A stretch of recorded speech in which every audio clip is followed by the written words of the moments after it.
કેમ કરને તો જોઈએ આપણે અરે કાઈ નહીં ક્યાં કરો છો અત્યારથી જ કામે લાગી જાવ છે આગળ ભાઈ ભેગો મારા રાખ્યો દીકરો તો ફાઈજી કાઈ કરી હમ, ઓ શેઠ ફાઈજી આ દુકાન છે કે ચકલી ચોરો હા મામ હોય હાલો હરખું કરી નાખું છું આમ જોતો તો એવો જડી ગયો કારીગર શેઠ ઉભા રહ્યો હું ઓમ તમારા તાળો ખોલાય તું ક્યારે આવ્યો ત્યારનો શેઠ હાલો હાલો કરી લ્યો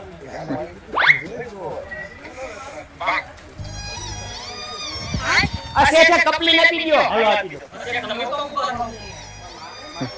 વાહ આ તમારા માણાના વખાણ તો આખા ગામમાં થાય છે હું બહાર જાઉં છું શેઠ ક્યાં જાઉં છું ગાડી પેટ્રોલ પતી ગયું છે અરે શેઠ હું જાઉં છું બેહો તમે પણ એમાં થામું પેટ્રોલ નથી અરે ઉપાડી કરો માં હું દોરડી પૂરે આવીશ હાલો ડુંગળી બટેટા લઈ આવવાના છે શેઠ હું લઈ આવું છું પણ એ ઘરનું કામ છે હું કાંઈ અજાણ્યો છું લાવો લઈ દો